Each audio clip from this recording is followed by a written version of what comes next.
Hello ladies, I have to get something off my chest. I have never actually watched a Ghibli film. I've only watched 2 of them and that was when I was like 7, so they don't count. Also, one of them was in Spanish. I also tried watching Spirited Away when I was in middle school, but I fell asleep 10 minutes in. Not because the movie is boring or anything, it's just that I have some kind of undiagnosed narcolepsy that makes me want to sleep if I watch or read anything around like 12 p.m. You know, I'm like a 3-year-old who needs his afternoon nap. So yeah, anyways, I'm gonna do a Ghibli movie marathon because I already have enough infractions that can take away my anime card, and I want to avoid having to go to anime court. Yeah, so obviously I'm starting from chronological order. It would actually make sense for me to review Nausicaa first because that's basically a Ghibli movie, even though it's from a different studio. But I didn't know that though, so I actually started with Castle in the Sky, aka Rapita, aka La Puta Madre. Hey, any Mexicans in the chat right now? Quick introduction. Castle in the Sky is the first film by Studio Ghibli. It was released in 1986 and has become an iconic and super influential movie ever since then. It's about a boy and girl who go on an adventure to find the secret sky castle known as Laputa. Okay, so my first takeaway from the movie was that the cast isn't terrific. I'm very disappointed that this PG kids adventure movie didn't give me my next Walter White or Eren Yeager. But I mean, oh well, we make do. I'm a lenient guy, so I guess I can let it slide. Anyways, my first real takeaway is that goddamn this art. There is a lost art of good art, you know? What I mean is they don't make backgrounds like this no more. Of course, since it's an original fantasy world, they can get away with drawing whatever they want, and like the animators at Ghibli are a hell of a lot more talented than what the average TV anime is employing. But that just goes to show how anime is too reliant on adapting manga instead of making original anime, and also outsourcing half of its workload to sweatshops in the Philippines. Quick history lesson for all you babies watching this video. I bet most of you don't know that there was a hell of a lot more original anime back in the ye olden days, mostly in OVAs, and then around 1995 you would see a lot more of it in TV anime. But then One Piece, Naruto, and Bleach came out, and then every anime became about whatever manga is selling, because why would you bank on a new success when there's already a success you can bank on? Don't you guys think it's a little crazy how closely connected manga and anime are as 2 separate mediums when no other medium is like this? Sure, there are adaptations of novels and comics and shit everywhere. Yeah, but no 2 mediums are as closely tied together as manga and anime are. It's strange. So long story short, you can't really get shit like this from a weekly shonen manga that has most of its man hours dedicated to character art and action because, well, that's what's more important. Not to say there aren't shows or manga that still have good backgrounds, but you get the gist. And it's not even about like the detail and quality, since many anime have super well detailed backgrounds. It's about variety and composition. I said it before, but it gets tiring looking at the same template images of Tokyo and like Tokyo. Japan is a beautiful place and there are so many unique vistas, big and large, that are just never put on screen because they prefer these goddamn green hills by the road. Anyways, back to the movie. The movie starts off with pirates raiding a ship to presumably take this important looking girl. They're riding these goofy but cool flying machines, but silly be damned, they start unleashing fucking mustard gas and BTFO everyone inside. But unfortunately, the girl gets away by jumping off the Hindenburg. So this girl is named Shida, and she has the plot MacGuffin, a crystal with magical abilities like floating and raising an army. They don't have shit like this in these new anime, so that was a good throwback to when 90% of movies were about fighting over a specific item. Yeah, so the crystal makes her float downward safely, and you see this is a good foreshadowing because, you know, it's called a Castle in the Sky, and I know you're like, well, how can they make a castle in the sky if castles can't float in the air? Because, you know, you're fucking stupid. And so this crystal is there to make you start theorizing about how that might be. This is something only the sharpest of eyes can catch. You need to have your eyes peeled for this. Shida passes out in the sky, because of shock, maybe, I guess, but she doesn't wake up for a while. We then meet Pazu, who is named after a demon. Yeah, so all of you subhuman casual that were wondering why the uncle called them demons, it's because of that. You know, isn't it nice being smart and knowledgeable? Anyways, Pazu's a little boy who works in the mines. As a matter of fact, he is quite happy to be working in these mines. This says something.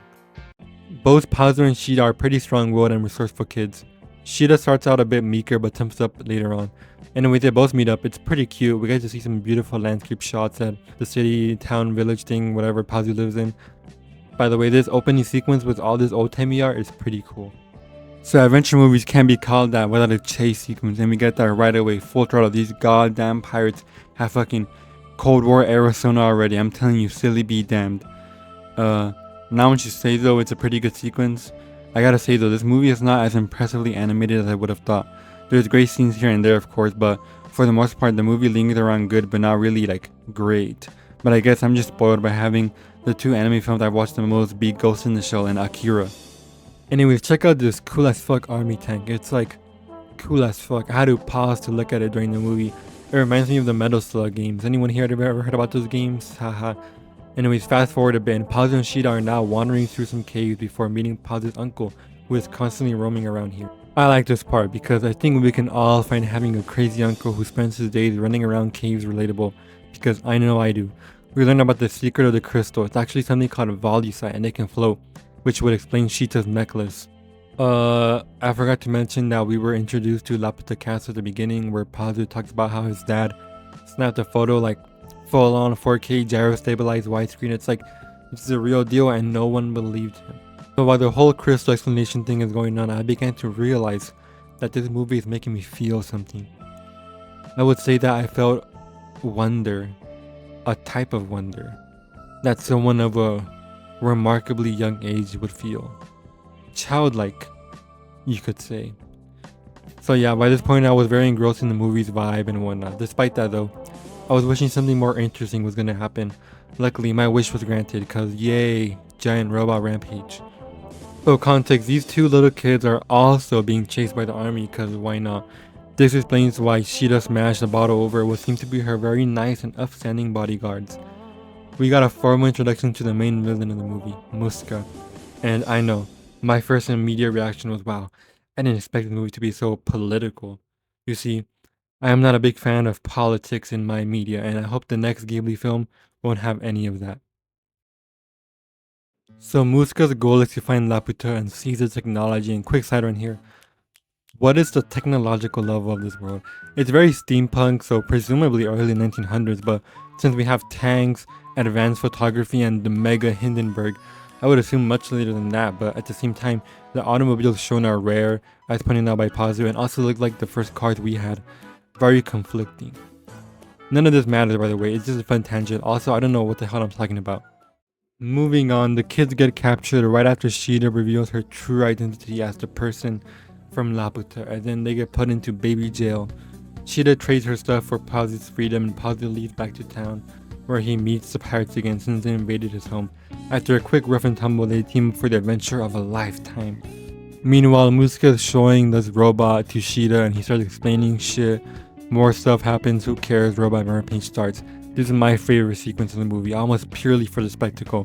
The way the robot moves despite being broken is so awesome, and it feels almost raw and visceral, which is something which is really lacking in this movie for, reasons. The robot's design is like a kid's version of scary though, because he has all these like spikes in his arms, and spikes equal scary. To be honest, I like it though, because it reminds me of Earthbound, and just for future reference, you're gonna be hearing that phrase a lot. So most people's favorite part of this whole scene is probably like the ending where a poor robot man gets his shit pushed in, literally, or the part where Pazu saves Sheeta. But for my money, my favorite part is when halfway through the sequence they start playing fucking Final Fantasy music, like they're supposed to be like, fuck this orchestra, give me the goddamn SNES sound chip, and he just goes ham. I didn't know Ghibli had music like this, and like everyone's always posting about how good the music is, and then they only show that goddamn Housewarming Castle song.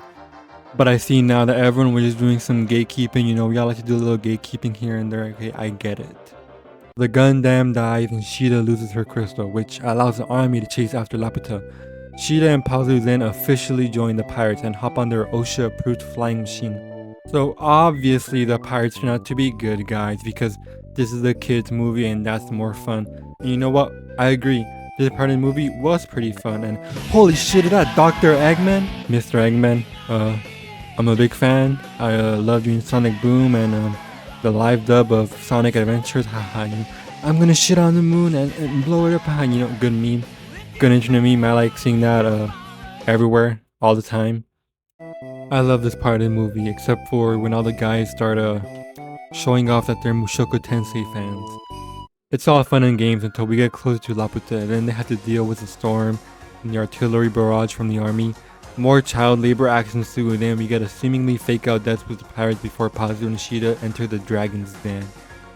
This is my second favorite animation sequence because it's super well shaded and the pink reddish lightning shooting out in an almost purposeful way is cool as shit. It's all animated gorgeously with great sound design. It's a great way to hype up the big reveal. And then finally, when they reach the end of the cloud. Okay, but real talk, I was kind of disappointed by Laputa Castle. It's not that it's bad or anything, it's just that I found the rest of the movie just as beautiful and I was expecting the peak. Still cool though. But anyways, we explore the area and see a bunch of robots like in an underwater city for some reason. It doesn't make sense to me why that's there, but it's cool though, so it gets a pass. Back to plot stuff, the military ends up landing on Laputa and Muska captures Shita. In a shocking twist, Muska turned out to be a part of the Laputa family. But like he was split up and like there was like a family feud or something, but yeah. Anyways, he takes control of the island and just starts fucking bombing, you know, a bunch of fish because he's that evil. We then see Pazu play Mountain Climber, and at this point I realize this kid might be a bit too much of a hard ass. Anyway, the pirates are alive and well, and while I hate fake out deaths, I didn't want them to die, so I can't say I wasn't happy.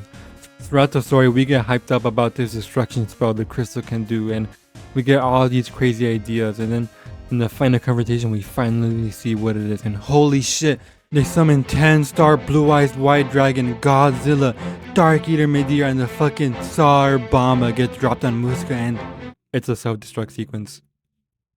Wow.